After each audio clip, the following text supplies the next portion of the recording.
Hey guys, you're welcome here. It's a pleasure to have you. This is SA Ifemoya, and thank you for logging on. Topical time, topical network, everything topical. What's in pandemic situation? But I think our topic for today is it has a correlation with how people see or view coronavirus. So we're looking at number 4 of the sustainable development goals, which is quality education. So when I have to talk about quality education, I go just beyond the formal or the 4 walls of the school. We also look at the informal sector of the education and how it affects individual in ensuring that we are able to cater for ourselves, which is the immediate family, the environment in which we live, and also in the global space, because all of these things are what make an economy, or these are the things that comprises an economy: individual, firm, and the government. So how is education related? How does education affect the, whenever I'm talking about the sustainable development goals, my guiding principle is what the United Nations, UN, has to say about it, because number one, Nigeria, we are part of the United Nations, and then some of the things we do are in one way or the other related to the instructions and regulation. And particular to this one, we're going to look at some of the variables that we have to measure or check while we're talking about quality education. So quality education, why does it matter? What is the goal here? The goal is to ensure inclusive and quality education for all and promote lifelong learning. You already hear people say, what, until you're dead, that is until you're dead, rather, that is when learning should stop. For every person, we have to ensure that we learn everything, either as a result of skill, as passion, as interest, in whatever we just feel, okay, this would have an advantage or be an advantage to me in one way or the other. It is very important and pertinent that we get to learn about them. We don't have to be led behind sometimes what you think you need to do, what you have to learn to make sure to add value to you and also help you in one way or the other. It's very significant that we get to do all of these things over and over again. So in the last couple of weeks since the invasion of pandemic situation, COVID-19 in Nigeria, I've been hearing people say so much about education, like the reason why so many people even do not believe that COVID-19 exists is as a result of their level of education, what they believe. And I think sometime last week or about 2 weeks ago, there was a comparison between the outbreak in I'm using Lagos as an instance, in the on the mainland and also on the island. People were like, oh, we have more cases on the mainland. So some persons were like, you understand, we're not saying that, but we know that most of the affluent people in Nigeria, they live on the island. So sometimes when the lockdown commenced, a lot of them actually obeyed some of this lockdown. They sat back at home, they just sit back, and it's as a result of their knowledge, what they know about pandemic, they believe that this thing actually exists. But sometimes when you come to the mainland, you just want to interview an ordinary person, any other person. Some don't even believe that it exists. And so many people have also been talking about the National Rehabilitation Agency, sensitization, and how well do even people know about this COVID-19, because the attitude of some people to it is really to in some extent not so encouraging. So these are all what is entailed in formal education, but we're not looking, like I always say, we're not looking at just the formal, the 4 words of the knowledge. We're looking at both and how they affect the individual significantly. So why does education matter? I think that is the next question we're looking at from the United Nations. And education matters a lot because we know that this is one of the variables which can make anybody climb the hierarchy of needs. When you have a good education in whatever you do, you can actually leave the level of poverty. And education, we know to a very large extent, is a tool which can make the ordinary man and extraordinary people to come together, because when they believe, oh, you have a lot to offer, you have things, so it has a way of upgrading individuals, like a psychometric, it's like a sociometric analysis of people that actually help people to ascend in the hierarchy of life. Like, okay, with good education can bring people out of poverty, and when you have quality education, you're out of poverty, you have zero hunger, and in a way it helps to achieve all other sustainable development goals. And like we all know, education, like they say, education is the foundation to all other courses. Education is like a bedrock for which some other persons should know. So let's look at the next question, which is, where are people struggling in the most and have to have access to education? we know in the sub-Saharan Africa, when you and they have a way of looking at all the countries and seeing how people and all of these things, people suffer most in sub-Saharan Africa, and we are part of them. Why do people suffer most in this area? Because we have lack of well-trained teachers to disseminate information. Imagine in cases where we have teachers who are not so knowledgeable about the curriculum, or even when they have knowledge, their mode of disseminating this information, it's not really so apt, it's not so fast. They have the knowledge that they need, the communication skills they need is a bit backward. But I know 21st century we are really improving. So many people are going into the education field, so there has been a lot of I would say I'm using Nigeria as an instance where these days we deploy, and the employment is a bit getting better, but that is not to say that it has gotten to the margin it should.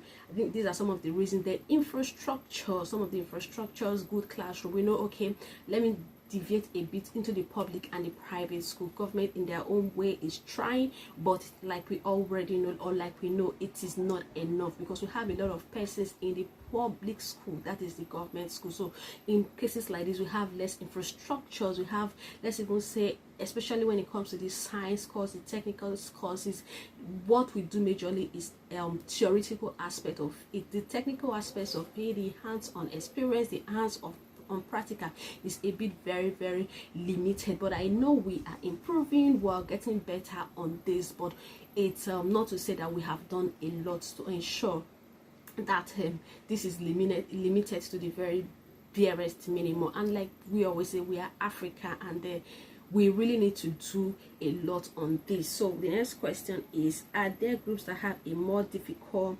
access to education? Yes, there is always, when it comes to education, especially in some part of Saharan Africa, where some parts and you know, because this is my country, Nigeria, I like to use it as a case study. We have some countries where women are really not put at the forefront when it comes to educational system. When it is time to go to school, especially at the very basic, we practice the 6-3-3-4 system of education, which is 6 years in primary school, 3 years in junior secondary school, and 3 years in senior secondary school, and at least a minimum of 4 years in higher institution. Yes, we know we have courses that extend up to 5 years, 6 years, 7 years, depends on what you are studying. But what is really that most times is usually the first 9 years, which is the primary, the first and the primary school, and then the junior secondary school. Because to a very large extent, we believe that once people have this knowledge, you have numeracy knowledge, English knowledge, then you get through to the first 3 years in secondary school, you are able to have a good, very decision making. Like, okay, you can actually do a lot with your rational thinking, with your rational cap. You can go a lot in making decisions to a very large extent that will be very suitable for you, and also for people around you, and also for the future you want to live. But in some parts of the country, we know that when we have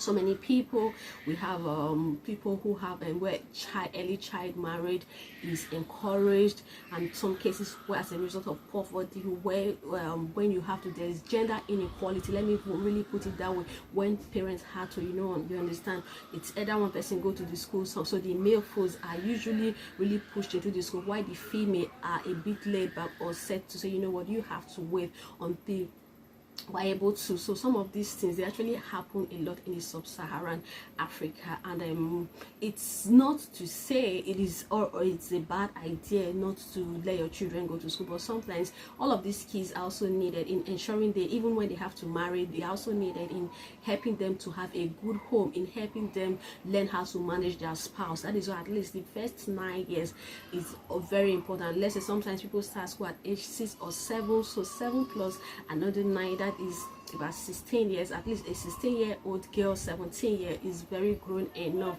By then you'd have been done with your maybe junior secondary school and all of that. It's, you have a whole, like, a sense of ownership of yourself. You've learned a lot, your numeracy skill, your comprehensive skills, and other skills, and your interest, whether you like to be in the sciences, in the social sciences, in the creatives, whatever discipline you actually want to see yourself in the nearest future. These are like some of the basics. These are the things that groom our individuals or our children into this. So that is why it is very important that at every point in time, every government should put their education system, give it a very high, when budgeting, give it a high rating, so that some of the things you need to at least aid the development, learning and development of these children at a very early stage, or even interesting to them, is very or usually advised. Then the next question is okay, what can we, I missed that one here. Okay, like how much progress have we made so far? Like, well, like I was also saying, in the sub-Saharan Africa, there is really no much progress. We know UNESCO, we know other persons, there are some branches or arms of the United Nations trying almost all the time to ensure they do NGOs, they support organizations, they support community in building schools, like different NGOs, to ensure that okay, people are lifted out of poverty, people are lifted out of illiteracy, and so, but there is still a backlog when it comes to Saharan Africa on this. Then the last one I have here is, what can we do?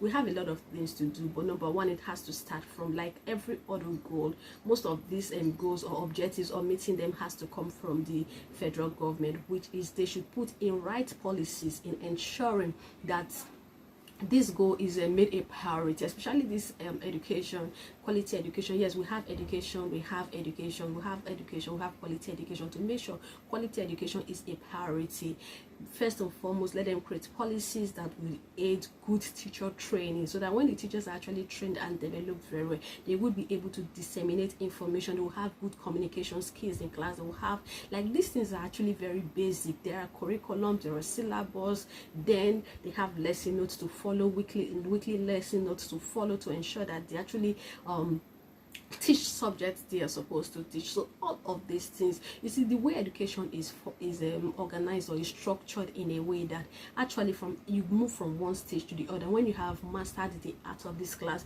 you get to the next stage. When you have mastered this, you get there. From there, you begin to develop your interest, like, okay, this is what I want to do, this is what I want to do, this is what I want to focus, this is what but sometimes it is good at that stage you have a general knowledge of everything that you have to need for the future. It is very significant. So, like, okay, ask them to place education as a priority in both policy and practice. There is, in policy, sometimes you see politics, they're never carried out, they're never distributed in any way. No, we have to ensure, we have to, even NGOs, community teaching, environmental teaching, state teaching. So we have seen in the course of the past few years, like, okay, in the past year, how so many governors, community, local government areas, they're actually involving in all of this. I would practically say, well, I know, without being biased, I would like to say, okay, I like to applaud some of the governors, let me not mention a name now, in their effort in ensuring quality education in their states, in their local government, because we've seen that, okay, education, like health, is very vital for the growth and development of individual, of the state, and of the nation at large. And like recently, okay, like I was saying before, in this pandemic situation I've also had cases where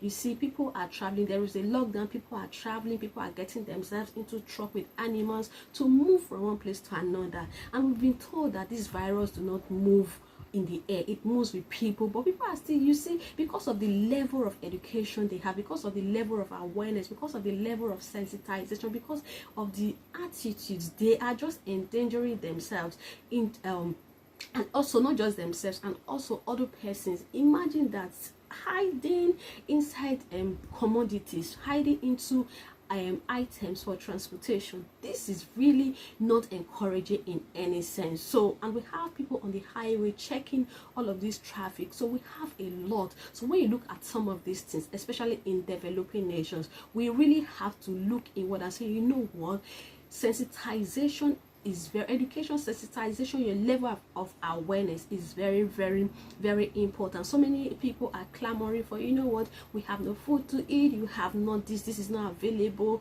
And imagine some were even provided with palliative by community people, entrepreneurs in different neighborhoods and all of that, but you see, they are still out there, they are still eager to go out, they're still eager, not even worried about getting infected with the COVID-19. So this has come to say a lot on education and quality education. But here, as we know, United Nations has given us all the parameters, the metrics, and everything we need. So from here again, we're also learning that voice as we let the people, as we are reminding the people about this number 4 sustainable development goals, and that it is also an inclusive one for each and every one of us to involve in this in ways we can. And also industry leaders, yes, we've seen a lot of industry leaders, we've seen different foundations of companies supporting community where they operate in one way or the other to aid so many of these, especially quality education, to lift people out of poverty. So we also have to also let these parents know, we have to let these parents know that, you know what, their children need this quality education, so they should create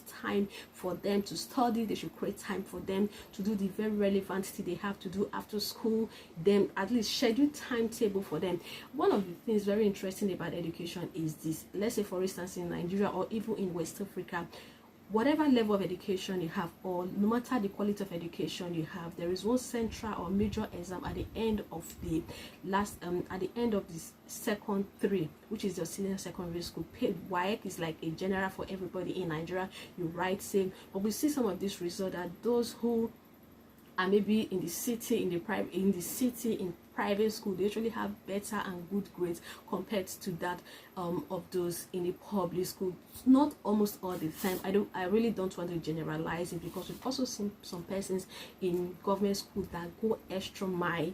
Yes, I'm not undermining the effort so many of these children or these kids they put into making sure or ensuring they give in their best. I have first-hand cases. I have persons at one point or the other doing their best to ensure they actually, or they compete with those at the private school, a lot of that, and we see them with good grades as well. We also see them in very good universities like the federal universities, like the very, very prestigious and big and private universities as well. So quality education is very, very essential in times and day like this. So it is very also good that we promote this over and over.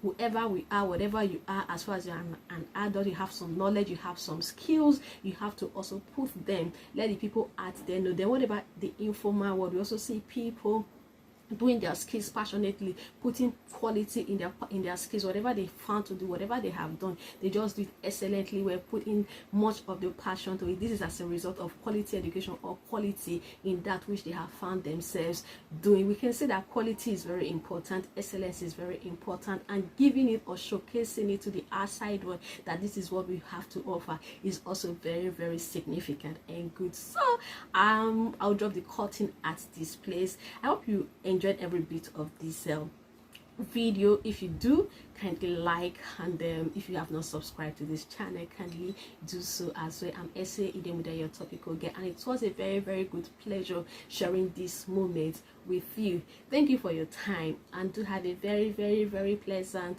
week. Bye bye.